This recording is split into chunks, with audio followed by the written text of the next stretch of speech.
C'est parti. Bienvenue à nouveau pour cette dernière session. Et j'ai pensé commencer avec une méditation sur la peur. On connaît tous la peur à plusieurs moments. Et c'est utile d'apprendre à la connaître plutôt que de se faire attraper et que notre esprit tournoie et tournoie. Ça peut avoir de mauvais effets sur la santé, sur la paix de l'esprit, bien sûr. On va commencer en s'asseyant confortablement. C'est mieux si vous pouvez garder votre dos droit, mais aussi être relâché. Assurez-vous que vos épaules sont relâchées et pas tendues, serrées.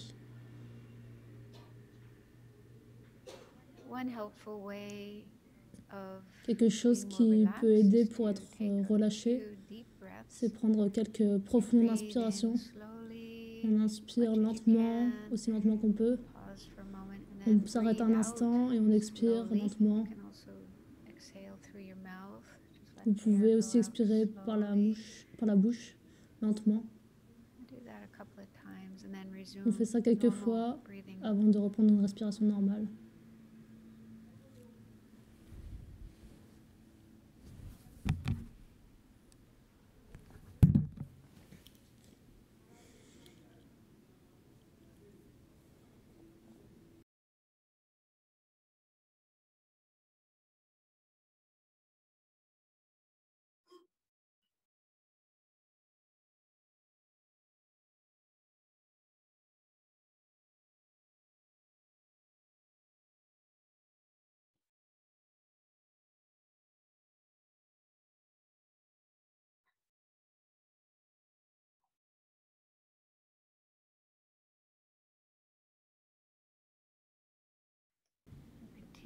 On continue en observant la respiration.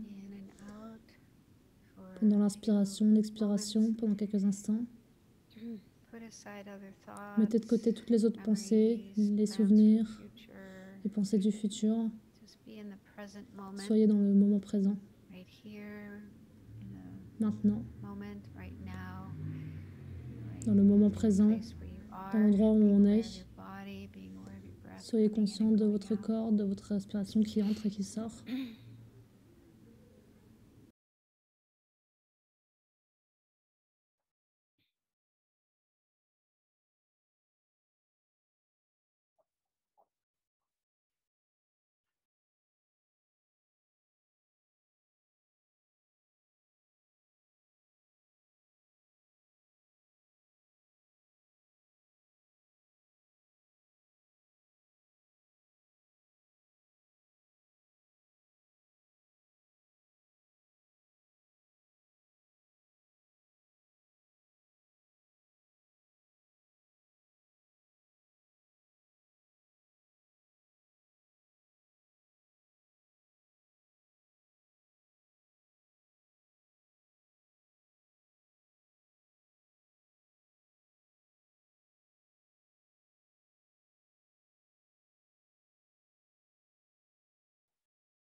Et maintenant, ah,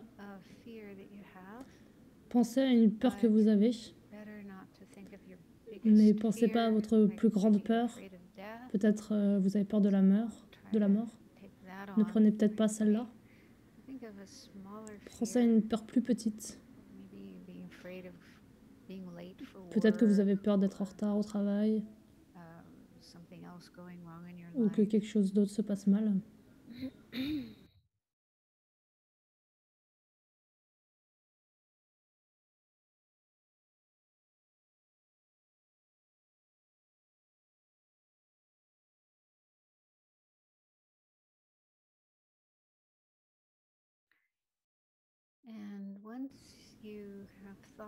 Et une fois que vous avez trouvé une peur sur laquelle vous voulez travailler, essayez d'éviter d'être attrapé dans le sentiment de la peur. Et prenez un pas de recul pour pouvoir la regarder objectivement.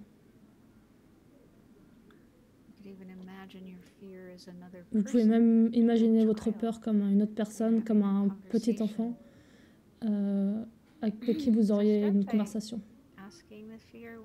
Commencez par lui demander qu'est-ce qui se passe, de quoi as-tu peur?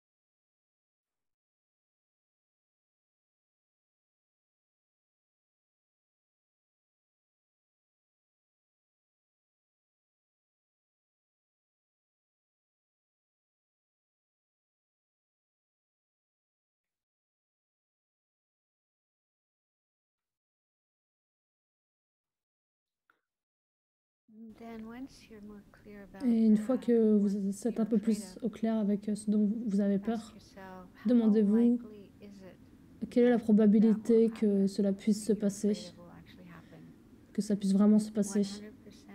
100% sûr, ou est-ce que c'est juste une possibilité?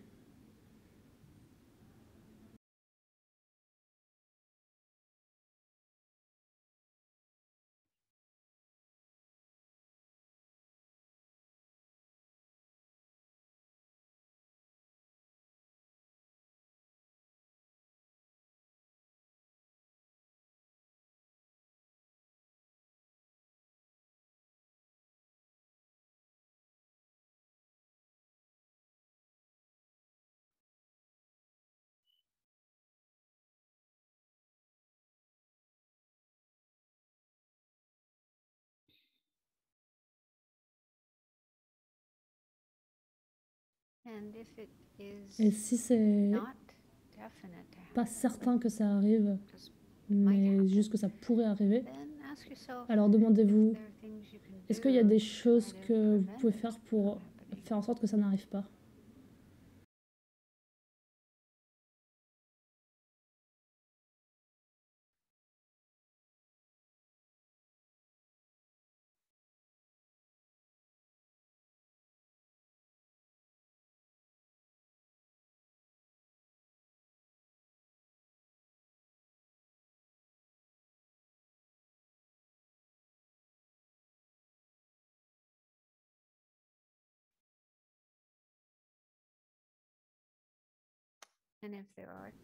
Et s'il y a des choses que vous pouvez faire ou que vous pouvez demander à d'autres personnes de faire pour vous aider, alors décidez de les faire.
But then, even if you take those Mais steps même to si try vous to faites ces prevent that étapes, thing from happening, toutes ces choses it pour éviter que might ça arrive, still ça happen pourrait toujours because you arriver. just never know Parce qu'on ne sait jamais what vraiment unforeseen circumstances might occur. quelles circonstances peuvent arriver. So that thing might still happen. Donc ça pourrait toujours arriver. But even then, Mais there may be things we même can là, do il y a to peut-être des choses qu'on peut get faire help pour avoir de l'aide from des others autres, or from spiritual ou bien beings d'êtres spirituels. turn to for help On peut se tourner vers eux pour de l'aide, so that we don't pour qu'on ne se feel sente pas totalement alone, seul, having to face this difficult totalement situation all by totalement seul ourselves. face à cette situation.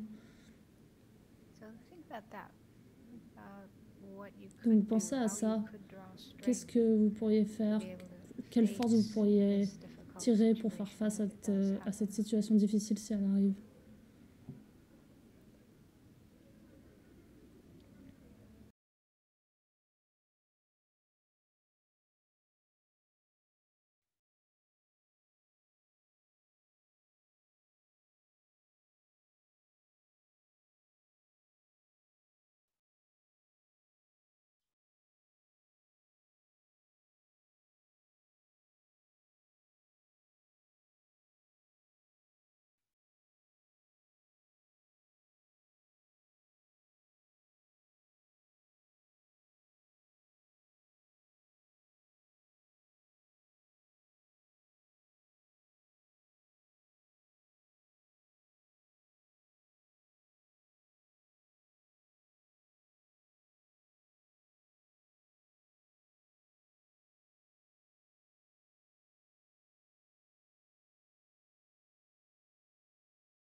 Et maintenant, It's also helpful to pensez remember that fear is another one souvenez-vous of que those la peur, c'est mental encore un autre states de that ces états come and mentaux go qui in a va et mind, vient dans l'esprit, like clouds that comme des come and go in the nuages sky. qui vont et viennent dans le It's not ciel. something Ce ne sont pas des choses permanent, permanentes, fixes. always there. And also, Et aussi, we all do have a certain on amount a of courage tous and confidence, une certaine the dose de opposite courage et de confiance, states of mind le to contraire fear. de ces états mentaux, de la peur. And we can Et on peut learn to apprendre à increase les our augmenter, courage and notre our courage, confidence. notre confiance. There's things we can do to build up those muscles Il y a des choses qu'on peut faire pour and muscler things ces we can do choses-là, to decrease or weaken our fear so pour that it pouvoir has less diminuer, strength affaiblir notre peur pour qu'elle ait moins de less force, prevalence in our qu'elle prenne moins de place So dans if notre that makes sense expérience. to you, then Si ça fait sens pour vous, you can make the vous pouvez determination to prendre la try to détermination do those things, work d'essayer on de those faire ça, things. de travailler sur ces choses-là.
Donc il y avait encore une autre question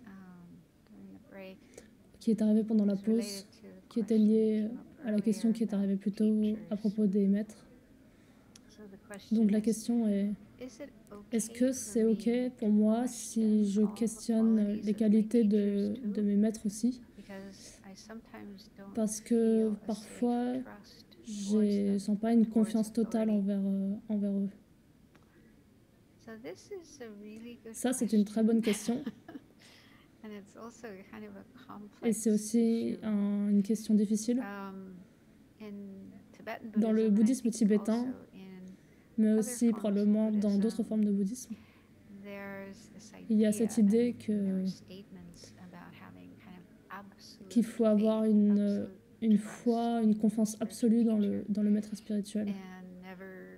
Et de ne jamais questionner ce qu'ils disent, de ne jamais en douter.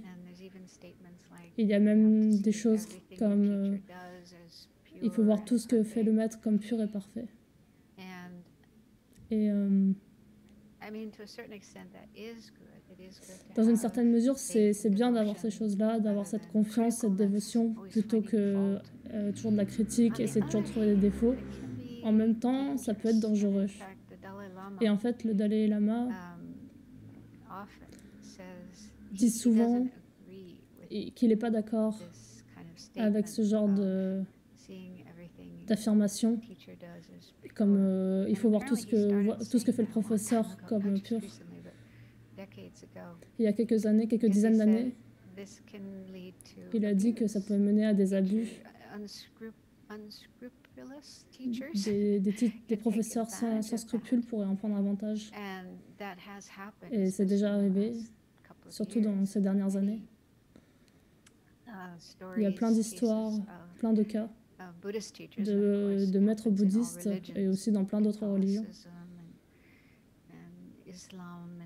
Dans l'islam, dans le judaïsme. Il y a de plus en plus de cas de gens en position d'autorité, de pouvoir,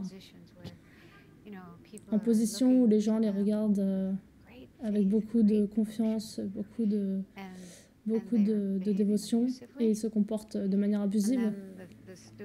Et alors les étudiants qui sont victimes de l'abus se sentent intimidés. Parfois, ils essaient d'en parler à d'autres personnes, mais personne ne les croit. Et parfois, le professeur continue avec ce genre de comportement. Parce que tout le monde pense qu'ils sont si parfaits. Et alors, de plus en plus de personnes sont victimes d'abus. C'est absolument tragique, je suis sûre que vous avez entendu des choses comme ça. Donc ça s'est passé dans le bouddhisme et dans toutes les religions et aussi dans l'éducation, dans la politique, dans le monde du divertissement. C'est vraiment tragique. Donc oui, ça peut arriver avec des maîtres spirituels. Et donc, ce que j'ai entendu et lu du Dalai Lama, c'est que nous devrions questionner les professeurs, questionner ce qu'ils disent, ne pas avoir une confiance aveugle à 100%, mais utiliser notre intelligence, notre sagesse discriminante.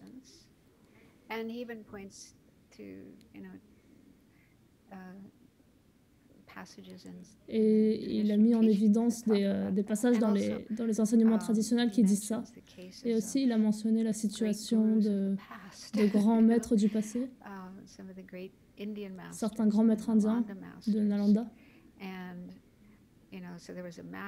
Il y avait un maître qui donnait des enseignements, qui avait écrit des textes, et il avait un disciple, et le disciple écrivait des textes qui pointaient les erreurs dans les textes de son maître.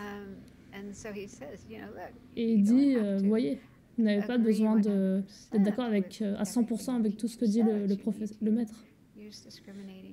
Vous devez utiliser votre intelligence discriminante. Et si vous voyez des erreurs dans ce que dit votre professeur, vous avez toujours la dévotion, vous ne jetez pas votre dévotion à la poubelle, vous avez votre confiance et votre dévotion dans les qualités excellentes, mais s'ils font une erreur, il faut la pointer. C'est pas bon sinon. there's a story I Il y a heard une from histoire que j'ai Alex entendue Berzin. de Alex Berzin, He's a long-time qui est student, un étudiant Tibetan de long Buddhism, terme du bouddhisme translator tibétain, and author of many texts. traducteur And et he tells the auteur de plein de story that textes. once Et il a he raconté was, qu'une fois, his teacher was son Serpo professeur, Rinpoche, Serkong a Rinpoche, wonderful Lama, and Alex knew Tibetan, Alex so he connaissait often worked le as tibétain translator et était for traducteur Serpo pour Rinpoche, Serkong translating Rinpoche, from Tibetan into English. de tibétain vers l'anglais. And he said one Et un occasion, jour, Serpo Rinpoche was giving Serkong donnait teachings, Alex des was enseignements translating, et Alex traduisait. and Serpo Rinpoche Et Serkong Rinpoche said a dit something quelque that chose wasn't correct. qui n'était pas correct. Like it was not in accordance with C'était the pas en teachings. accordance avec les And enseignements. Alex Et thought, Alex a pensé... you know. Anyway, he went ahead Il a and continué translated et il a what traduit ce que Rinpoche said, Rinpoche a dit, even though he had doubt that it même was s'il correct. avait des doutes sur ce qui avait été dit. When they were Mais plus alone, tard, he mentioned this il to Serpo lui a Rinpoche. posé la question à Serkong Serpo Rinpoche Rinpoche says, et il lui a "You dit were right. « Tu avais I was raison wrong. et moi j'avais You tort. shouldn't have T'aurais pas dû translated what I traduire said." ce que j'ai dit. » So kind of that shows that, Donc yeah, ça montre teachers can que les sometimes professeurs have a peuvent slip of the tongue, parfois even a great se tromper, master, like même les Serpo grands maîtres, Rinpoche. comme Serkong Rinpoche.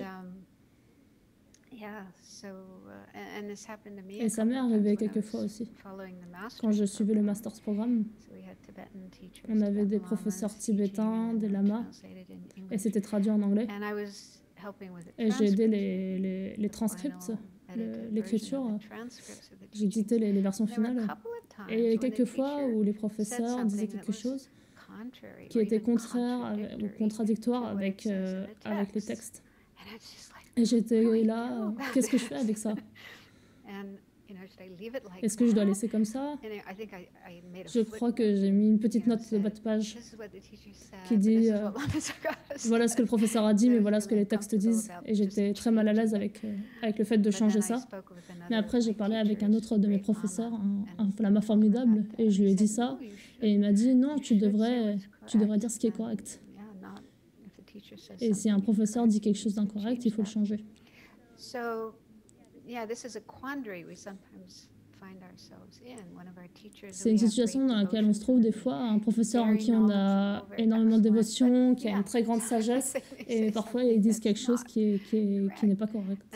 And so, Et donc, instead of saying, au lieu de dire oh, my teacher said mon the professeur sun a dit rises que in the west, so it le must soleil be se lève à true, l'ouest, donc ça doit être vrai, and, you know, believe that. et y croire, No, non. the teacher says something like Si le that, professeur dit quelque chose comme ça, politely, on va respectfully poliment correct lui, him. le corriger. So that's just with regard to Donc teaching. ça, But c'est then with regard avec to les, behavior, avec les enseignements, And mais avec les comportements, again, the Dalai Lama là said aussi, if le the Dalai teacher Lama a dit is si le professeur doing fait something quelque that's chose contrary qui va à to l'encontre their dharma, du dharma, contrary to their vows, de leurs vœux, de ses vœux, teachers, an ordained person, and they have vows, precepts parce that they've qu'ils ont des taken, vœux, des préceptes. then I think one of the things he said was Je crois qu'une des choses qu'il a dit, c'était go to que the teacher and talk allez to voir le them and professeur just et parlez express your lui et concern exprimez-lui and vos ask inquiétudes them, et you know, demandez-leur what's going qu'est-ce on here, qui se passe. and see what they say. Et And, voyez ce qu'ils disent. yeah, the teacher might Et si le professeur acknowledge that reconnaît they made a qu'il a fait mistake, une erreur et apologize. s'excuse, On the other hand, parfois il if peut they get aussi defensive, être sur la défensive, angry, devenir furieux and they, you know, accuse et you vous accuser in return of lying or et vous whatever, accuser de mentir. he says then maybe it's time to say Et goodbye to alors that peut-être teacher. qu'il est temps de leur dire au revoir. So yeah, he doesn't at all encourage Donc il people to n'encourage just pas du have tout this d'avoir cette blind, dévotion unquestioning aveugle, faith in sans a question teacher's, de ce que le professeur words dit or behavior, ou fait. but he says we need Il to dit qu'il use faut our utiliser notre discriminating intelligence and also our discriminante knowledge of the Buddha's teachings, et what notre is connaissance correct des enseignements and du not, Bouddha, qu'est-ce qui est correct ou non, and stick with that. et y coller, s'y coller.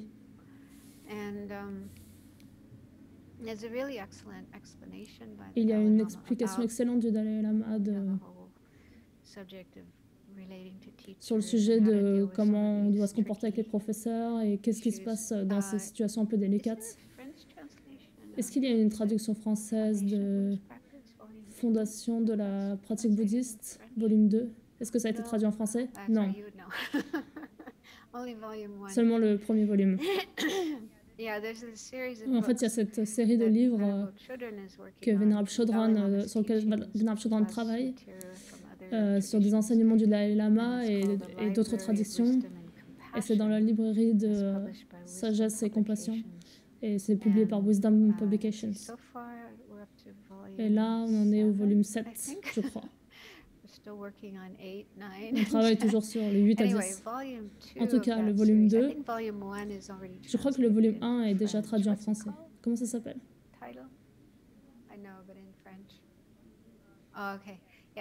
Ça s'appelle S'approcher du chemin bouddhiste, quelque chose comme ça. Et le 2, c'est Fondation de la pratique bouddhiste. Donc dans le volume 2, ceux qui lisent en anglais peuvent avoir une copie. Il y a plusieurs chapitres au début où le Dalai Lama explique ce sujet du maître spirituel, comment se comporter avec lui, et il le fait d'une manière très équilibrée. Il faut avoir du respect, mais en même temps, il faut avoir une intelligence discriminante. Donc c'est un sujet difficile. Moi-même, j'ai eu des problèmes avec ça. Certains de mes professeurs, un en particulier dont j'ai eu des enseignements, mais les choses ont été contraires à ce que fait sa sainteté, et ça a été très très difficile pour moi et très douloureux. J'ai failli finalement réussir à trouver une solution. Mais le Dalai Lama lui-même dit que il a fait l'expérience quand il était toujours au Tibet, qu'il était toujours assez jeune, autour de 16 ans. Un de ses enseignants, Rekting Rinpoche, il y avait une sorte de lutte politique dans le gouvernement, de lutte pour le pouvoir. Et un de ses professeurs qui était impliqué là-dedans. Et il y avait même de la violence, de la mort qui s'est passée à cause de cette lutte. Et donc il dit que c'était très difficile pour lui, mais il a dit aussi que même si c'était son professeur, en tant que Dalai Lama, il a dû dire que c'était mal ce que faisait ce professeur.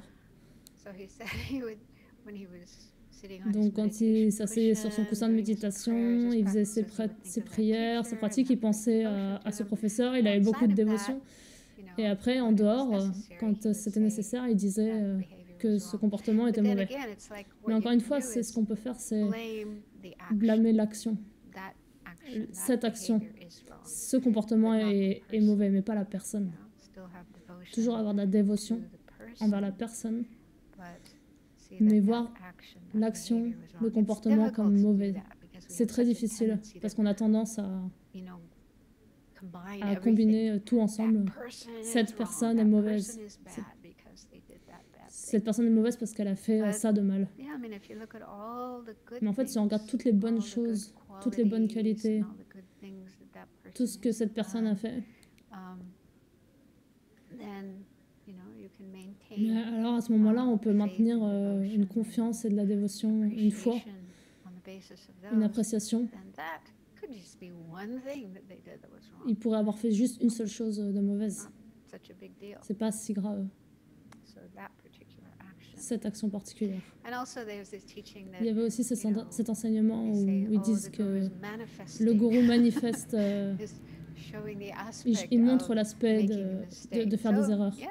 Donc peut-être, ça pourrait être une raison pour laquelle il se comporte comme ça. C'est un enseignement. C'est comme ça que les Tibétains perçoivent la chose, c'est que les professeurs montrent l'aspect de faire des erreurs. Donc, pour que de cette façon, ils ne perdent pas leur dévotion envers ce professeur. Donc ça, c'est une question très difficile. Si vous avez l'occasion de lire cette explication par sa sainteté, ça aide beaucoup. C'est d'une grande aide.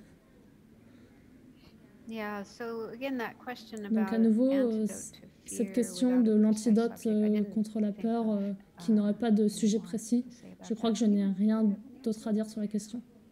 Est-ce que quelqu'un ici a des choses à dire là-dessus? Est-ce que quelqu'un a une expérience de ça?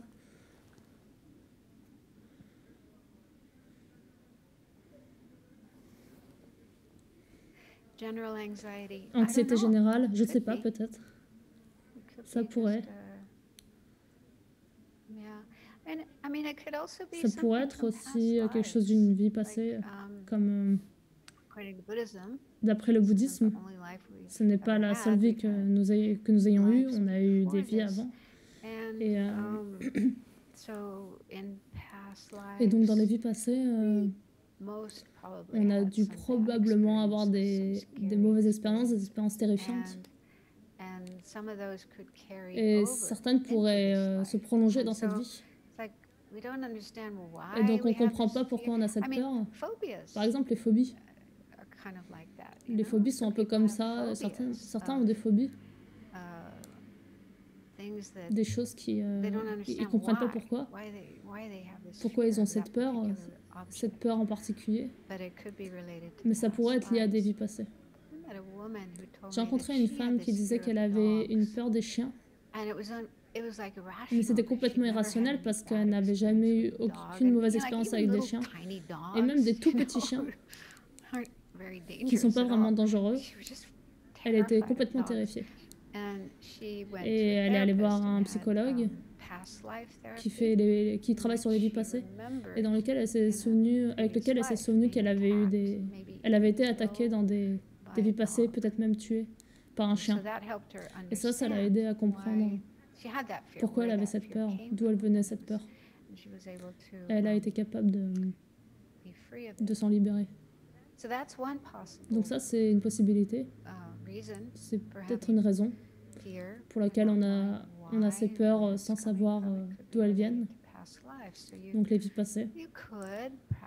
Vous pourriez peut-être chercher un thérapeute des vies passées pour comprendre cette peur. Il y a un Américain très connu, je pense qu'il est psychiatrique, Brian Weiss. Il ne croyait pas du tout dans les vies passées. La réincarnation, il pensait que c'était des bêtises. Mais une de ses patientes, il utilisait beaucoup l'hypnose. Enfin, il utilisait parfois l'hypnose dans son travail. Et une de ses patientes, sous l'hypnose, a commencé à parler de vie passée. Il était là, il disait je n'y crois pas. Jusqu'à ce qu'elle a commencé à lui parler de choses qui le concernaient lui, qu'il ne lui avait jamais dit. Elle n'avait aucun moyen de savoir ces choses-là. Ils avaient eu un enfant avec sa femme et ce bébé avait une maladie et était mort avant ses 1 an. Et elle a parlé de ce bébé. Et il a dit, mais comment savez-vous ça? Je ne vous ai jamais dit ça. Ça a commencé à ouvrir son esprit à cette possibilité-là. Et puis de plus en plus de patients ont commencé à parler de vie passée et il a commencé à y croire. Et il a écrit des livres. Un de ces livres que j'ai lu est plein d'histoires, plein de cas de patients qu'il a traités et qui se souviennent de vie passée et qui ont pu comprendre les causes de problèmes présents et s'en libérer. Il y a une histoire dont je me souviens qui est intéressante. Il y avait cet homme, il était pilote. Il ne prenait pas des avions de passagers. Et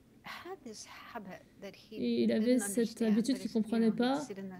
Il était assis à la siège de pilote et il regardait par la fenêtre. Et il regardait l'aile à droite.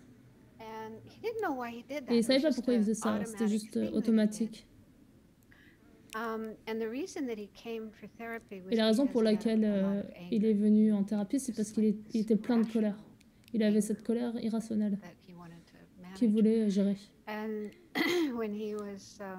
Yeah, so he was hypnotized and Donc under hypnosis, il a été mis sous remembered hypnose et il s'est souvenu probably immediately previous une life vie juste in which he was a immédiatement avant, pilot dans in the laquelle il German était army pilote pour l'armée allemande and during the Second World pendant la War. Seconde Guerre mondiale. And he was up in the Et air il and était his dans les plane airs was shot et son down by avion a friendly été fire. abattu par That's a funny term. un It means, feu his own par sa propre armée, comrades. ses camarades. German army shot his plane down, and it hit the Et right wing. ils ont mis feu à l'aile droite. And as the plane, he remembered the plane going Et down. He was so angry. Et l'avion s'est écrasé et il So était that tellement explains his en colère. anger. Et donc ça explique la And colère. also this Et habit ça of explique checking the right wing to l'habitude see de if it's vérifier okay or not. l'aile droite pour vérifier si tout va bien. So anyway, that's Donc voilà, yeah, one story that c'est une stood in histoire my mind, dont je me quite souviens, interesting. elle est assez So intéressante. it does illustrate Donc there ça are illustre things that happen qu'il y a to des us in choses past qui se sont life passées dans des vies can passées carry over et qui into se this prolongent dans life, cette so we vie-là. can sometimes Donc on have peut parfois irrational avoir des feelings or sensations ou des behaviors comportements or complètement irrationnels, whatever plein de choses we can't explain qu'on ne peut by pas expliquer par les circumstances in this circonstances life, dans but cette it vie. could be related Donc ça to pourrait a être lié à past des life. vies passées.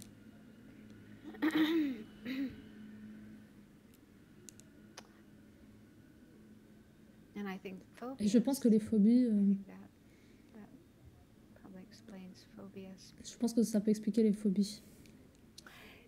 So Donc, I want to talk je about veux parler de jealousy. la jalousie.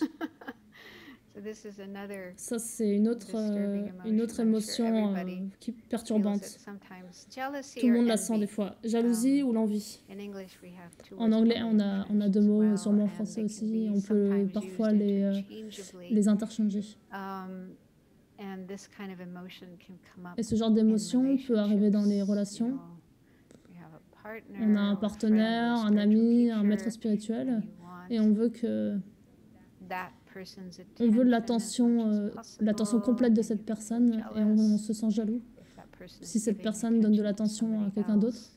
So that's very Donc ça, painful. c'est très douloureux. But in other Dans d'autres circumstances, circonstances, envy or l'envie, maybe not, I don't know, maybe we would say jealous, but like peut-être pas la somebody's jalousie, wealth, mais on peut avoir de l'envie pour la richesse, le talent, la connaissance, les capacités. it's always related to another C'est toujours person. lié à une autre personne.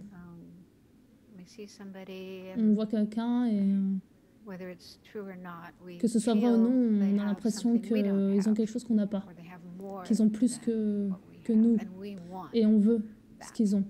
So it's a combination of Donc c'est une attachment combinaison de and l'attachement hatred. et de There's l'aversion. attachment, Il y a l'attachement, grasping la at saisie what somebody de ce que la personne else a, and et la hatred, haine, a feeling of I et un can't sentiment de stand je it, peux I pas can't supporter, bear it, je that they peux have pas that supporter qu'ils aient and I ça don't. et pas moi.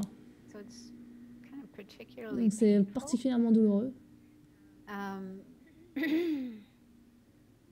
And if we're not careful, Et si on ne it fait pas can attention, lead ça to peut really mener à awful des things, choses even vraiment murder affreuses comme du meurtre or stealing, ou du vol, you know, just being nasty and ou abusive être juste vilain, to the person avoir un you're jealous comportement of. abusif envers la personne dont on est jaloux.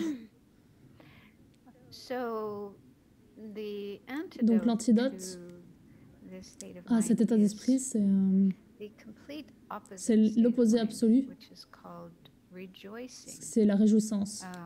So rejoicing Donc la réjouissance, means, ça signifie, or another term un is autre sometimes terme, used, ça sympathetic pourrait joy être or une joie empathetic joy. empathique. It's one of the four immeasurables. C'est une des quatre So this incommensurables. is feeling happy, Donc on se sent for the heureux other pour person. l'autre personne.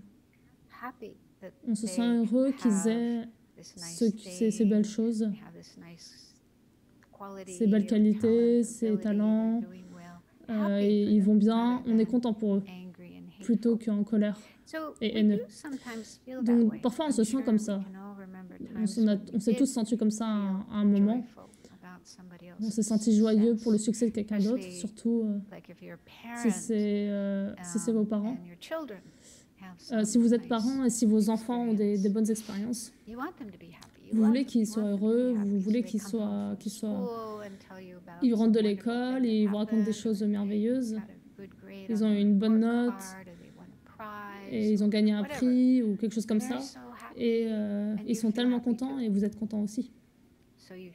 Donc vous partagez le bonheur de l'autre personne.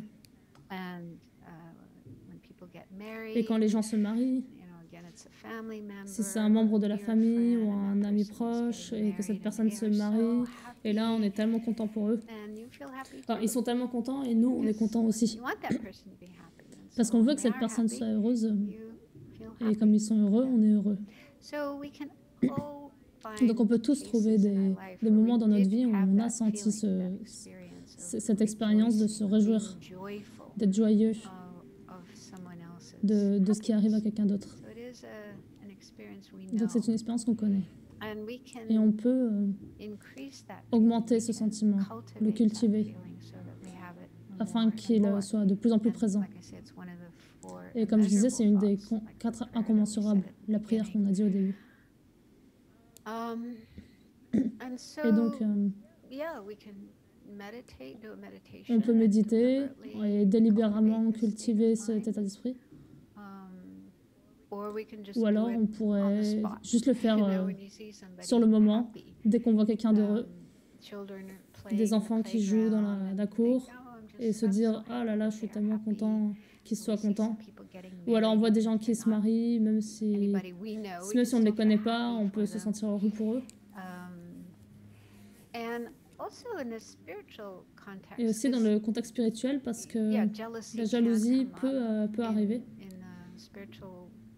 dans des communautés spirituelles, dans des centres du Dharma.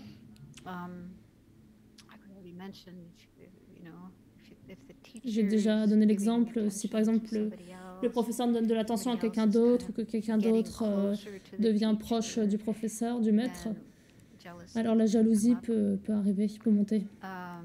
Ou on peut être jaloux parce qu'une autre personne a l'air d'être un meilleur méditant, ou ils sont plus rapides pour comprendre les enseignements, ils posent des questions excellentes et on se dit, et on trouve même pas de questions à poser. Ça pourrait être plein de choses comme ça dans des centres du Dharma ou des centres spirituels. Donc soyez vigilants pour ça, et remarquez-le quand c'est là, et sachez que c'est un état d'esprit malsain. Regardez juste comment vous vous sentez, comment ça vous fait vous sentir quand c'est là dans l'esprit. C'est assez évident que c'est assez moche et douloureux et pas très vertueux. Et c'est pas une source de joie et de bonheur. Donc faites une étude de l'envie, de la jalousie, et jusqu'à ce que vous reconnaissiez que c'est négatif. C'est une affliction. C'est quelque chose qu'il faut travailler, sur lequel il faut travailler, qu'il faut vaincre plutôt que perpétuer.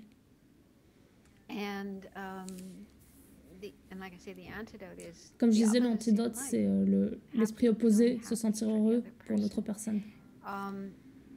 Et si on est vraiment au plein milieu de la jalousie, c'est très difficile à ce moment-là de transformer notre esprit et de se sentir heureux. Mais ça vaut le coup d'essayer. Vous pourriez vous dire à vous-même, je suis vraiment content pour cette personne, comme c'est formidable. C'est vraiment génial qu'elle puisse s'asseoir et méditer autant, qu'elle puisse être aussi intelligente, qu'elle soit si proche du professeur, quoi que ce soit. Dites-le vous, même si ce n'est pas vraiment ce que vous pensez. Donc c'est cette idée de mimiquez-le jusqu'à ce que vous arrivez. Et vous allez sûrement remarquer que si vous continuez à le faire, si vous continuez à vous répéter ça, que ça vous fait vous sentir mieux. Vous sentez que c'est la bonne chose à faire, même si ce n'est pas 100% spontané. Oui, vous allez sentir que oui, c'est plus positif, plus vertueux. Et donc, si vous continuez à faire ça, graduellement, ça va devenir sincère. Vous allez commencer à vraiment le sentir. J'ai lu quelque chose récemment qui s'appelle « Comment être malade » par Tony Bernhard. c'est un méditant. Et elle est tombée malade, une maladie mystérieuse qui n'est jamais partie. Au moment où elle écrivait le livre, elle avait été malade pendant 20 ans. Et ça a complètement changé sa vie. Elle avait dû abandonner sa carrière. Elle était toujours mariée, son mari était resté avec elle, mais elle ne pouvait rien faire avec lui comme il le faisait avant. Il ne pouvait pas sortir, dîner, parce qu'elle était épuisée tout le temps et elle avait mal tout le temps. Donc elle passait la plupart de son temps au lit, avec beaucoup de souffrance. Mais elle a utilisé ce qu'elle avait appris du dharma, de la transformation de la pensée, etc. Elle a utilisé ces méthodes. Et elle a partagé cette méthode dans son livre. Et elle a parlé de la jalousie parce que son mari pouvait sortir avec ses petits-enfants et faire plein de belles choses. Et elle voulait être avec eux. Mais elle ne pouvait pas parce qu'elle était trop malade. Et donc la jalousie arrivait. Et bien sûr, elle n'aimait pas se sentir comme ça. C'était ses proches, c'était ceux qu'elle aimait. Donc elle essayait de se réjouir. Et c'était pas facile, mais elle se répétait cela. Je suis vraiment heureuse pour eux. Je suis vraiment heureuse qu'ils puissent faire ces choses merveilleuses, même si moi je suis au lit. Donc elle disait qu'au début, c'était pas facile et ça semblait pas sincère, mais elle a continué. Et à la fin, c'est devenu sincère. À la fin, elle se sentait vraiment heureuse pour eux. Et c'est tellement évident pour notre esprit que c'est beaucoup plus agréable. C'est bien mieux de se sentir comme ça que d'être jaloux. Donc j'y pense comme ça. L'esprit, il veut être heureux. Il gravite vers le bonheur.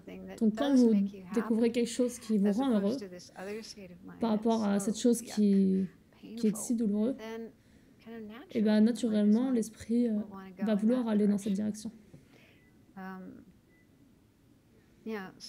Donc ça vaut le coup d'essayer de penser comme ça, de se sentir comme ça, même si c'est juste se répéter les mots et que ça semble pas 100% sincère. Ça va devenir votre manière de penser, votre manière de vous sentir. Une autre chose qui peut aider pour diminuer la jalousie et l'envie, c'est la satisfaction.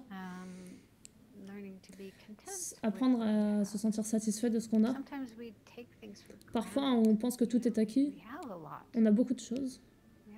On a beaucoup de talents, de qualités, de capacités, mais parfois, on oublie complètement ça.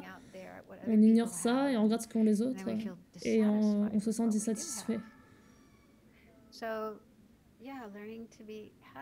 Donc, il faut apprendre à se sentir heureux de ce qu'on a, de ce qu'on est, de nos choses matérielles, de nos connaissances, de nos capacités. Apprécier et ayez de la gratitude pour ces choses que vous avez. Il y a cette expression en anglais. Comptez vos bénédictions, comptez vos chances. Ça aide beaucoup. Donc ça aide de regarder ces choses-là, de se sentir bien à propos d'elles. Et ensuite, essayer de générer ce sentiment de bonheur pour ce que les autres ont. Et aussi, une autre chose qui me semble, qui m'a aidée, parce que des fois je me suis sentie jalouse. Quand je remarque que je suis jalouse, je me dis, ok, et donc, si j'avais vraiment cette chose-là, que cette personne a là, est-ce que tu serais vraiment heureuse? Et en y pensant, je me dis, oui, je le serais sûrement pendant un certain temps.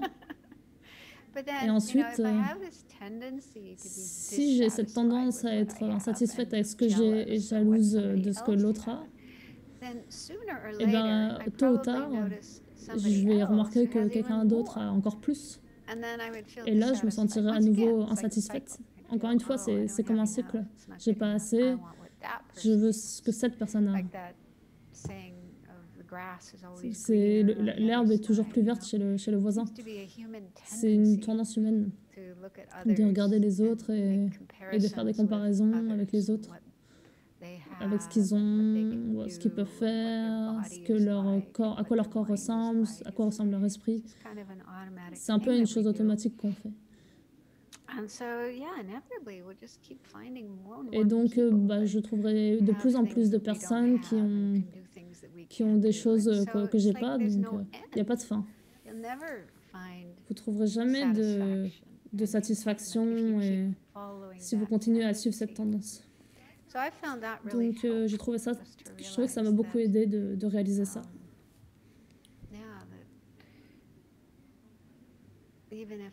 Même si j'avais ce que les autres ont, je serais probablement pas 100% heureuse. Le meilleur moyen d'être heureuse, c'est d'être satisfaite. Un professeur disait, on devrait être satisfait de tout sauf du dharma. Je ne me souviens pas exactement, mais quand on en vient au dharma, notre connaissance du dharma, notre pratique du dharma, on ne devrait pas être satisfait, on devrait toujours vouloir faire plus. Comme apprendre plus, pratiquer plus. Notre but, notre but ultime, c'est l'éveil. Donc on ne devrait pas s'arrêter d'apprendre et augmenter notre connaissance, augmenter notre pratique jusqu'à ce qu'on atteigne l'éveil. Donc il y a plusieurs types de satisfaction. Mais même avec notre pratique du dharma, on doit être équilibré.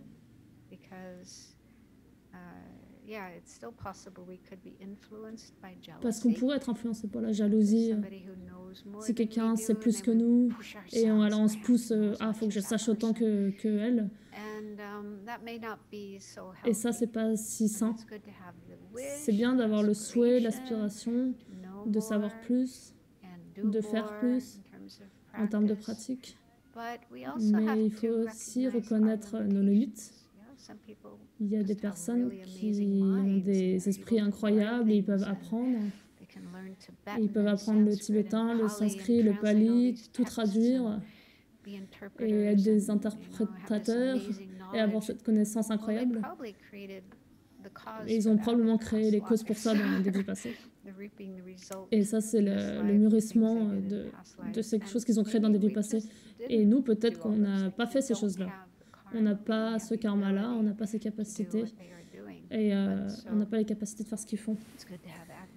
Donc c'est bien d'avoir de l'admiration, du respect et se réjouir dans ce que fait cette personne.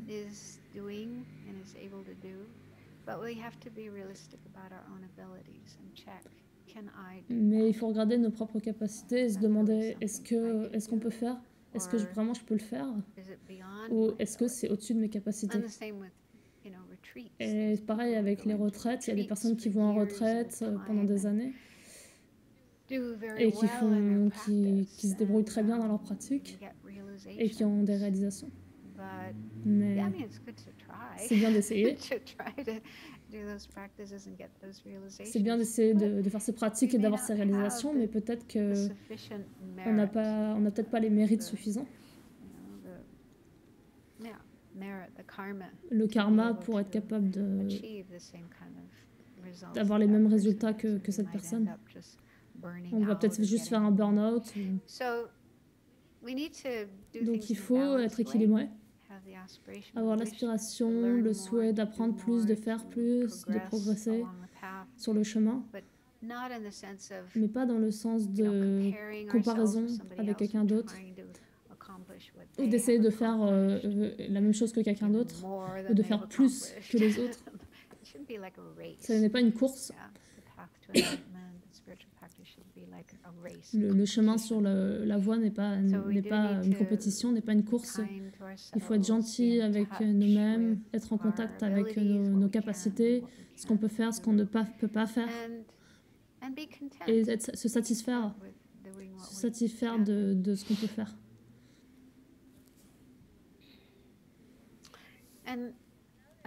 Et une autre chose qui peut aider avec la jalousie, pour la jalousie, l'envie, c'est de penser au karma.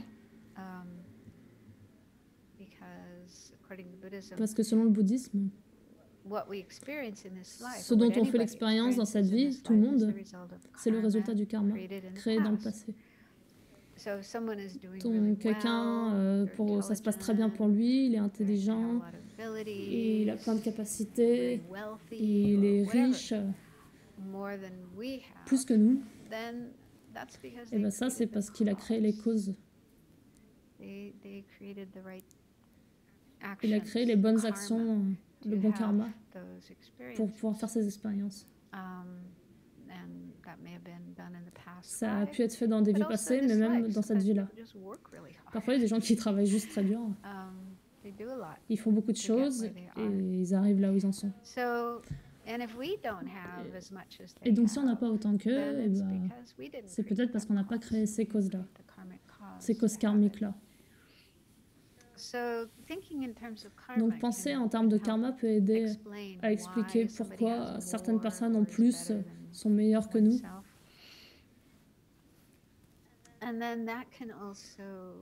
Et ça peut aussi nous aider à réaliser l'importance de la pratique, de la réjouissance plutôt que la jalousie. Parce que si on se laisse attraper par la jalousie ou l'envie, c'est un état d'esprit négatif. Et le type de karma qu'on crée avec de la jalousie, de l'envie, est-ce que c'est du bon karma? Est-ce que c'est du karma qui va nous donner de bons résultats? Non. Non, absolument pas. C'est du karma négatif.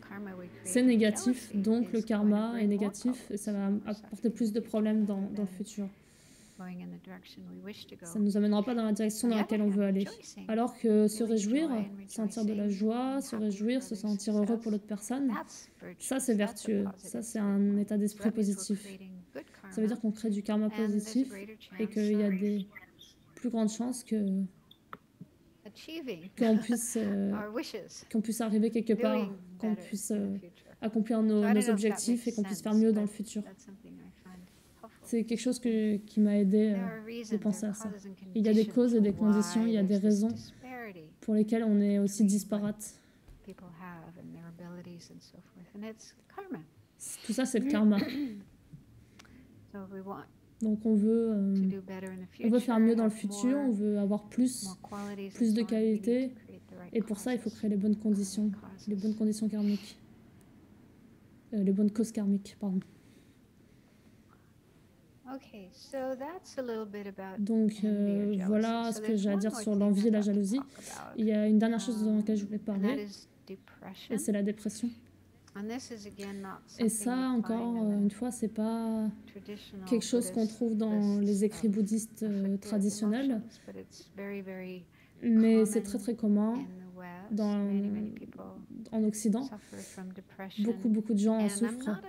Et je ne suis pas une psychologue, je ne suis pas docteur ou psychiatre. Donc je ne peux pas en parler de manière clinique. Et je pense qu'il y a plusieurs types de dépression. Donc si vous avez une dépression clinique, vous avez peut-être besoin de recevoir de l'aide d'un thérapeute.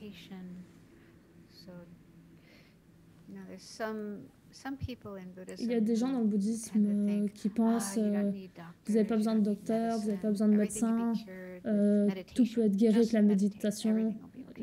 Méditez et tout ira bien. Et ça, ce n'est pas vrai. J'ai vu des gens faire ça et parfois ça allait pire et pas mieux. Donc si vous avez des troubles mentaux sérieux, la méditation n'est peut-être pas la bonne solution et pourrait même augmenter le problème. Donc dans certains cas, c'est important de chercher une aide médicale, thérapeutique. Mais ce dont je vais parler ici, c'est plus doux, c'est une dépression plus légère. Juste de se sentir malheureux, se sentir négatif envers soi-même. Je pense que, en tout cas, moi j'ai expérimenté la dépression et pour moi c'était de me sentir négative envers moi-même. Je me sentais aucune valeur et ça s'étend à toute la vie, tout ce qui nous entoure.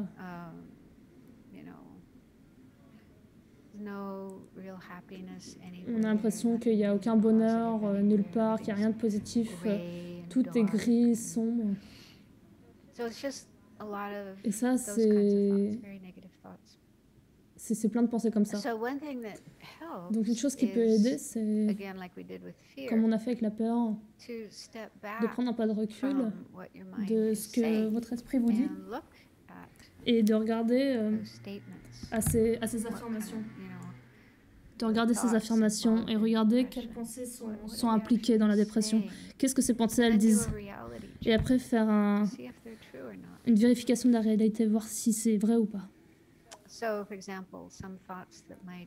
Donc, par exemple, des pensées qui peuvent m'arriver, c'est je n'ai aucune valeur, je n'arrive à rien, je fais tout le temps des erreurs, je n'ai aucune bonne qualité, personne ne m'aime. Ça, ce sont juste des exemples de pensées qui peuvent arriver dans l'esprit. Bien sûr, s'il y a cette voix qui dit ça dans votre tête, c'est très difficile d'être heureux quand on écoute ce genre de voix. Mais est-ce que c'est vrai? Est-ce que ces choses sont vraies? Si on est vraiment honnête avec nous-mêmes. Par exemple, personne ne m'aime. Oh, allez. Je suis sûre qu'il y a plein de gens qui vous aiment, probablement votre maman. Les mères, bon, peut-être pas toujours, mais 99,9% des mères aiment leurs enfants, aiment leurs enfants quoi qu'ils fassent. Donc,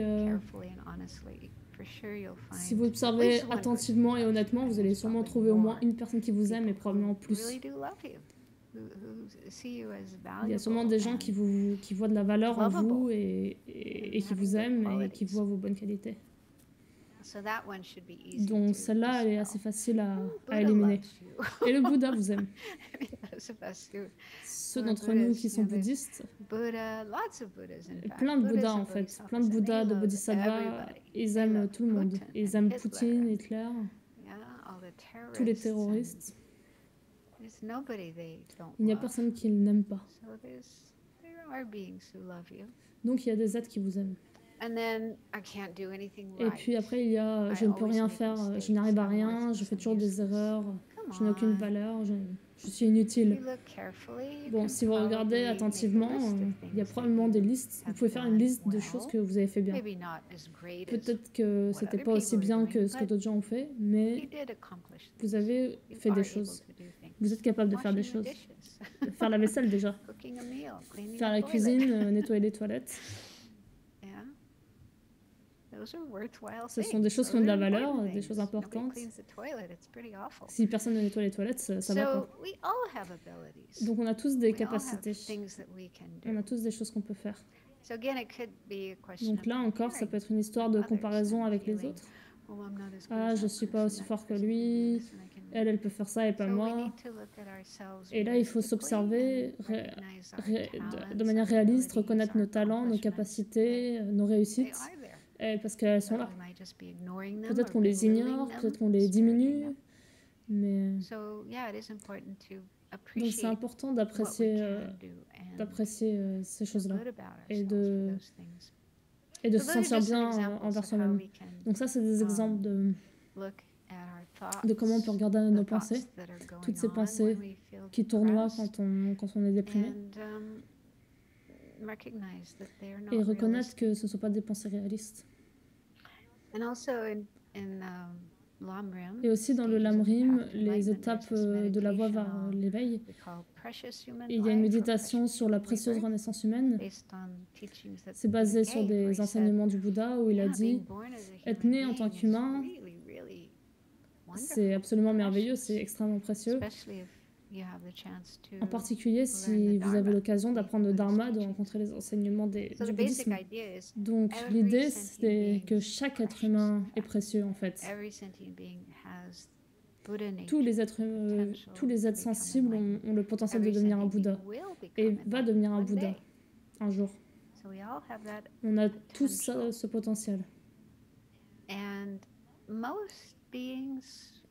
Et la plupart des êtres, comme les animaux, etc., ne sont pas vraiment dans la bonne situation pour reconnaître leur potentiel et pour le développer.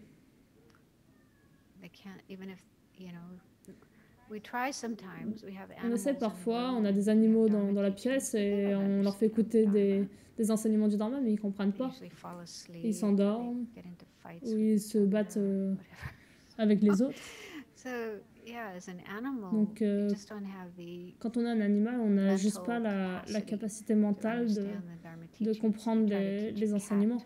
Essayez d'enseigner à un chat de ne pas tuer. Vous pouvez lui parler pendant 24 heures. Ne tue pas, ne tue pas, ça te crée du karma mauvais. La souris aussi veut être heureuse, mais ils ne comprennent pas ça. Même quelque chose de simple, d'abandonner le fait de tuer, ils ne peuvent pas faire ça, ils ne peuvent pas comprendre. Donc nous, les êtres humains, on a cette intelligence incroyable. Qu'est-ce qu'on peut faire avec notre intelligence humaine? Donc on a des capacités extraordinaires pour utiliser notre intelligence de manière qui sont bénéfiques pour nous-mêmes et les autres dans le monde. On peut apprendre le Dharma, on peut pratiquer le Dharma. Donc ça, c'est l'idée de base de cette méditation. Et c'est un très bon antidote pour la dépression, contre la dépression. Parce que vous observez ce que vous avez dans votre vie en tant qu'être humain, spécifiquement avec la chance de pouvoir rencontrer le Dharma et tout ce qu'on peut faire dans notre vie. Et si vous faites ça bien, vous vous sentez vraiment très énergétique, très positif, confiant. Et vous avez envie d'utiliser votre vie de manière bénéfique et qui a du sens. Et donc ça, c'est une bonne méditation à faire pour vaincre la dépression.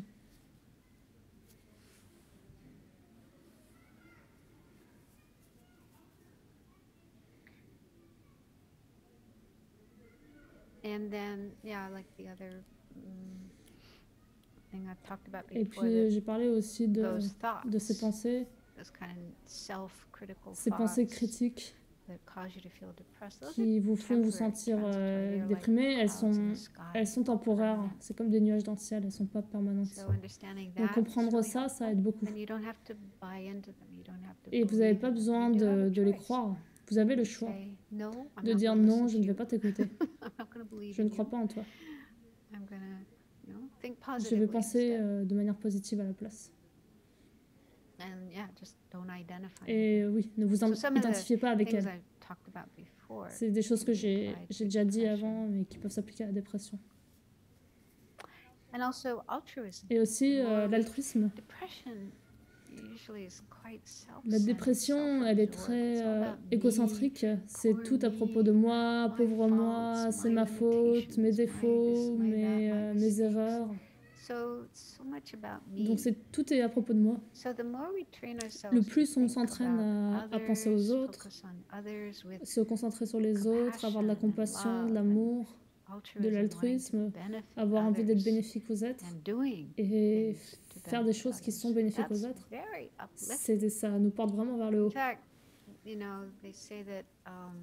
En fait, on dit que aider les autres, faire du bénévolat, ça relâche de l'endorphine dans notre organisme et ça nous fait nous sentir bien. C'est une base physiologique pour se sentir bien, d'avoir des actes de gentillesse et d'aider les autres. Et vous pouvez en faire l'expérience. On se sent bien. Mais c'est lié aussi à la chimie du corps. Donc le plus on peut cultiver ce genre de pensées, d'émotions, s'occuper des autres, faire des choses pour les autres, il y a plein de manières d'aider les autres. Où que ce soit que vous viviez, il y a probablement des associations, vous pourriez faire du bénévolat, même si c'est juste remplir des enveloppes, servir de la nourriture à des personnes sans domicile. Et il y a plein de manières d'aider, d'interagir avec les autres d'une manière qui les aide. Et vous vous sentez vraiment mieux et moins déprimé. J'ai aussi entendu que des choses physiques comme de l'exercice, ça peut aider. Ça cause de l'endorphine dans le système, dans notre organisme, donc on se sent mieux. Donc de l'exercice physique, nettoyer la maison, aller marcher, aller courir, aller à la salle, il y a toujours quelque chose à faire. Même pendant les pandémies. Pendant les confinements, les gens ont trouvé des manières créatives de faire des activités physiques, même si les salles étaient fermées. Donc ça, c'est des petites choses pratiques qui peuvent aider à soulager la dépression. Mais encore une fois, si la dépression est sérieuse et que vous avez essayé de méditer, mais que vous ne parvenez pas à faire face à la dépression et peut-être qu'elle augmente et que vous trouvez plus de pensées négatives dans votre esprit et que vous êtes complètement envahi, allez chercher de l'aide.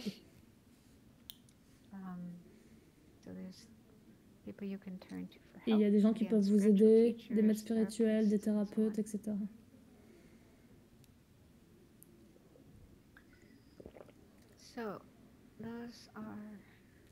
Donc ça, c'est ce que j'avais à partager sur la dépression. Donc j'ai couvert à peu près tout ce que...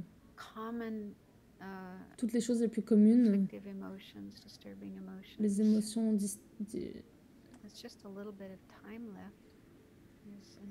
Il reste juste un petit peu de temps pour des questions.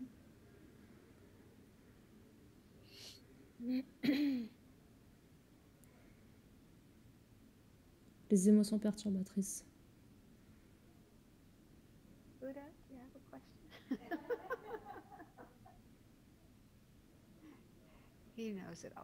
Bouddha, est-ce que tu as une question? Non, il sait tout. Il a tout compris.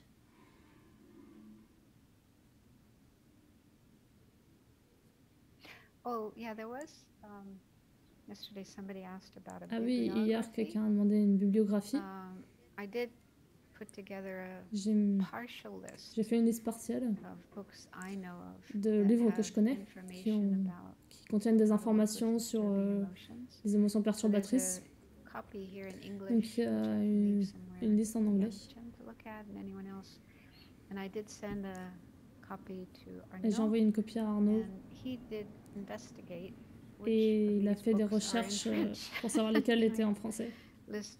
Et il a mis la liste. Certains ont été traduits. Donc ça peut être partagé. So I shared it on the chat. J'ai partagé sur le chat. For people online. Pour les personnes en ligne.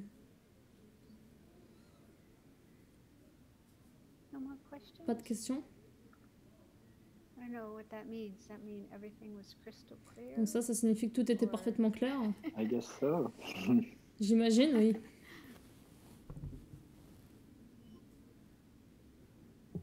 No, that was definitely very helpful. C'était d'une très grande aide. Généralement, je suis bombardée de questions sur ces sujets-là. Parce que les gens ont plusieurs scénarios, et puis si ça, si ceci, si cela. C'est un très grand sujet, un sujet très large. Travailler sur les émotions. Je pense que ça peut être un travail de vie, et parfois même plus d'une vie. Les bouddhistes passent plein de vies à travailler sur leur esprit.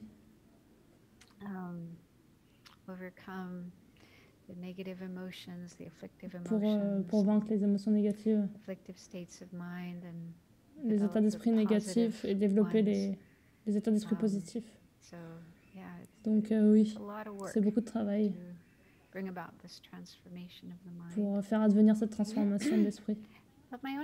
Mais dans mon expérience, on peut voir des résultats. Il n'y a pas besoin d'attendre très longtemps. On peut voir des résultats si on essaye si on travaille sur l'esprit, si on augmente la compassion, l'amour, l'altruisme, ces actions positives, on peut les voir commencer à augmenter et on peut voir que les autres diminuent. Mais elles sont toujours là et elles sont là pour un moment. Une chose qui peut arriver, c'est qu'on commence à être plus conscient de notre esprit et on a l'impression que nos émotions négatives sont en train d'augmenter plutôt que de diminuer. Mais je ne pense pas que ce soit le cas. Je pense qu'on devient juste plus conscient qu'elles sont là. Elles ont toujours été là, mais on ne les remarquait pas avant. Mais les enseignements bouddhistes font qu'on les remarque.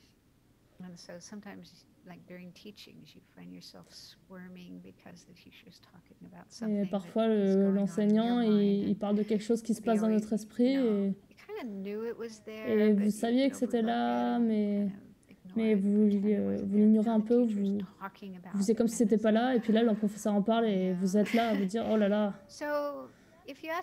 Donc, demandez-vous, est-ce que c'est la première fois que c'est là dans mon esprit? Vous allez sûrement devoir accepter que non, c'était probablement déjà là avant. Mais c'est juste que je ne faisais pas attention, j'espérais que ça allait disparaître, ou je n'ai pas vraiment remarqué, ou je ne l'ai pas vraiment identifié. Donc ça peut arriver. Une autre chose qui peut arriver, c'est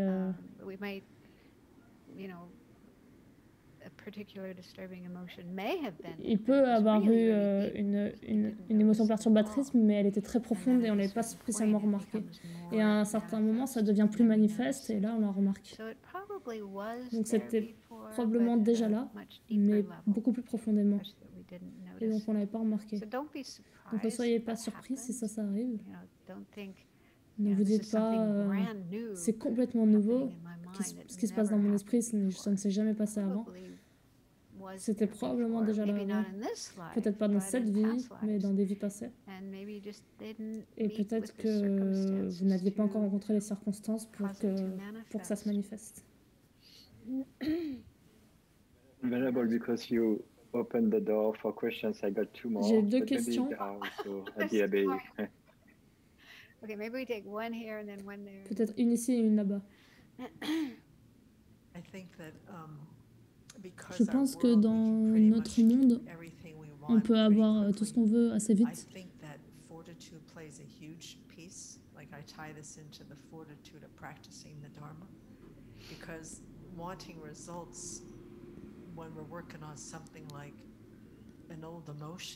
Et on veut des résultats rapides alors qu'on travaille sur une vieille émotion.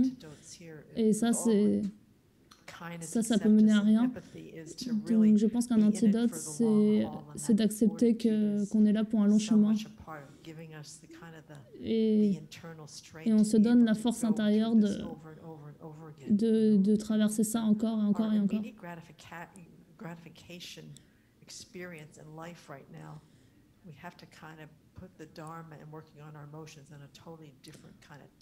On doit travailler sur une temporalité complètement différente de la gratification immédiate.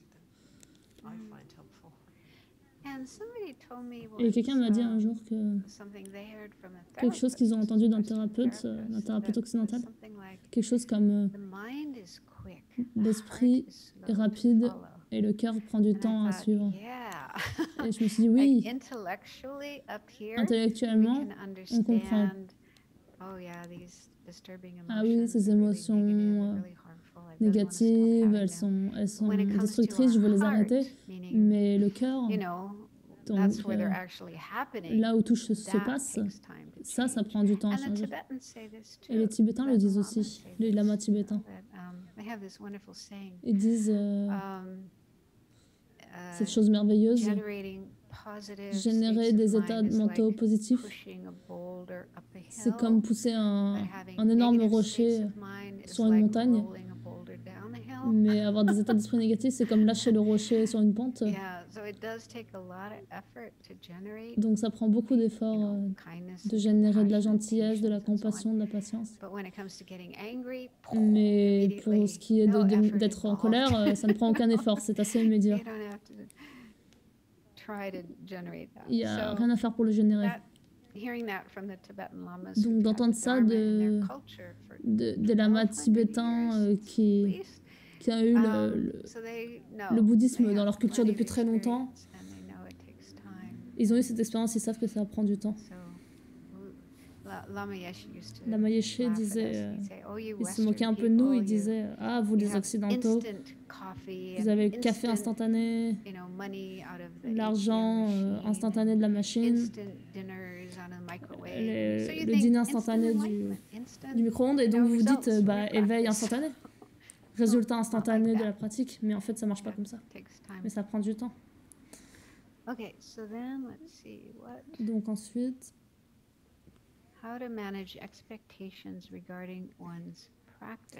comment gérer les attentes vis-à-vis d'une pratique?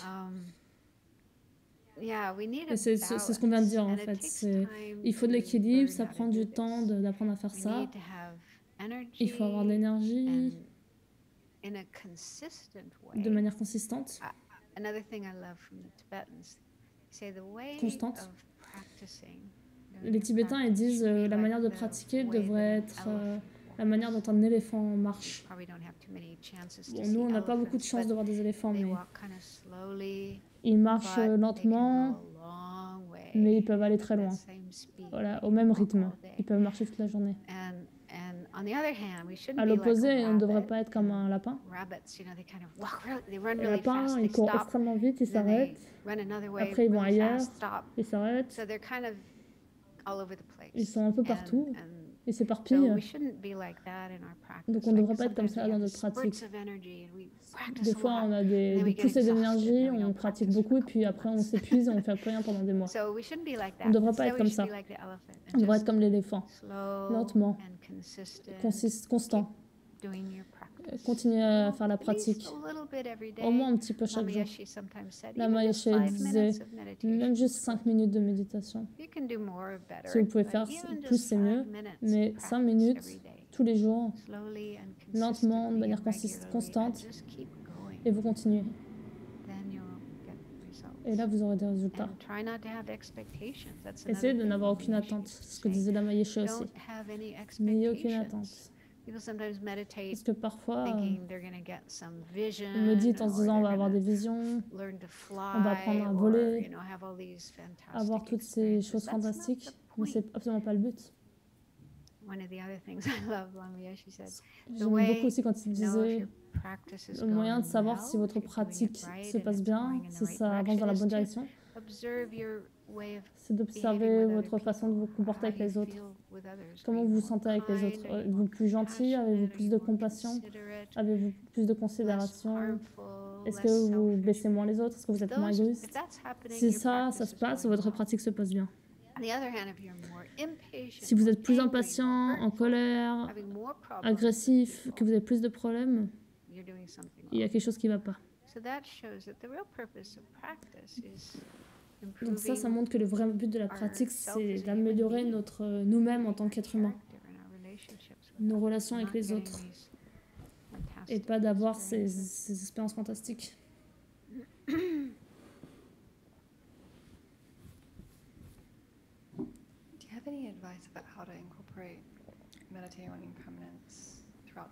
Est-ce que vous avez des conseils sur comment intégrer la pratique sur l'impermanence dans la vie de tous les jours? Je ne suis pas très bonne à ça. Ils disent que vous devriez essayer de garder les sujets de la méditation dans la tête durant la journée. Mais généralement, j'oublie parce que je m'emporte dans d'autres choses. Mais il y a plein d'opportunités dans la journée pour remarquer l'impermanence. La nature, les gens, remarquer les changements, que les changements se sont passés depuis hier ou depuis ce matin.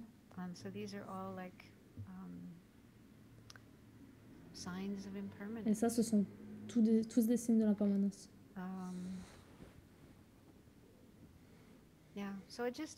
Donc, ça dépend des capacités, de votre concentration, de votre pleine conscience. Mais il y a des opportunités. Mais vous pourriez aussi avoir des petits symboles, des petits signes d'impermanence, des phrases sur vos murs, sur votre ordinateur, des images, des petits squelettes. J'ai vu quelqu'un avoir un petit squelette joué sur son bureau. Donc ça, c'est un rappel graphique. Ce sera moi un jour. Donc oui, vous pouvez être créatif et trouver ce qui fonctionne pour vous. Dernière question sur l'attachement et le besoin de se sentir reconnu. Where does the line fall between the attachment to success and recognition, and on the other side, the desire to improve ourselves, rising in our career, become more professional? Quelle est la différence entre l'attachement et le désir d'être connu, reconnu, et le désir d'avancer dans ce qu'on fait? Ce qui me vient à l'esprit, ce serait d'observer pourquoi on a ce souhait de s'améliorer, d'avancer dans votre carrière. Quelle est la raison? Il y a sûrement des attentes derrière. Donc regardez les attentes. Et si c'est égoïste, et si c'est tout à propos de moi, de ce que moi je vais avoir, de tout ça, ça peut aller que au désastre, au malheur, à la souffrance. Même si vous faites beaucoup d'argent, que vous devenez millionnaire, milliardaire, que vous êtes connu, vous allez vous sentir vide. Parce que vous ne pensez qu'à vous. À l'inverse, si vous avez le souhait de vous améliorer, d'avancer, pour être d'un plus grand bénéfice aux autres et au monde. Donc ça a beaucoup plus de sens. Et si vous avez du succès et que vous atteignez ces choses-là, il va y avoir un vrai sens de réussite et de bonheur, plutôt que quelque chose de vide, ce sentiment vide. Encore une fois, l'altruisme, essayez d'amener de l'altruisme dans votre attitude, que ce soit dans le dharma, dans la carrière. Pensez à comment être plus bénéfique aux autres, comment utiliser votre vie, vos talents, vos capacités, votre travail pour aider les autres. Ce sera beaucoup plus satisfaisant et ça aura beaucoup plus de sens. Ce sera une plus grande source de bonheur. Et ça va réduire l'attachement. Parce que l'attachement, c'est vraiment moi. C'est ce que moi, je vais avoir. Qu'est-ce qui va être bon pour moi? Alors que l'altruisme, c'est à propos des autres. Donc c'est bref. Mais c'est ce qui me vient en tête. On va devoir finir, il nous reste 2 minutes. J'espère que ça a pu vous aider. Yes, thank you so much, Venerable. Merci beaucoup, Vénérable. Concluons avec les dédicaces. On peut sentir de la réjouissance pour ce qu'on a fait durant tout ce temps, avec une bonne motivation, une motivation altruiste, d'apprendre plus sur l'esprit, d'apprendre à augmenter les qualités positives, diminuer les qualités négatives, la colère, etc. Donc ça a été très utile, une bonne façon de passer notre temps. Et on a créé une bonne énergie, des mérites, un potentiel positif. Et ça, c'est une source de bonheur, d'accomplissement spirituel. Donc on peut partager ça avec les autres. Souhaiter que ça leur bénéficie aussi. Qu'ils aient moins d'émotions perturbatrices et plus d'amour, de compassion. Et nous aider tous à atteindre l'éveil. May we soon attain the awakened state of Guru Buddha, that we may be able to liberate all sentient beings from their suffering. May the precious Bodhi mind, not yet born, arise and grow. May the born have no decline, but increase forevermore. On peut aussi dédié pour les longues vies de nos maîtres spirituels, Sa Sainte Dalai Lama, Lama Zopa Rinpoche, tous les professeurs résidents dans tous les centres bouddhistes et tous les monastères, et tous les maîtres partout, tous ceux qui enseignent le chemin vers l'éveil, tous ceux qui aident les êtres à aller sur ce chemin et à se rapprocher de l'éveil. Donc que tous ces professeurs puissent être en bonne santé et vivre de longues vies et continuer à être de bénéfice pour les êtres.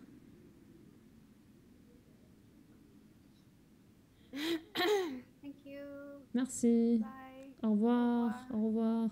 Thank you so much. Merci. Merci.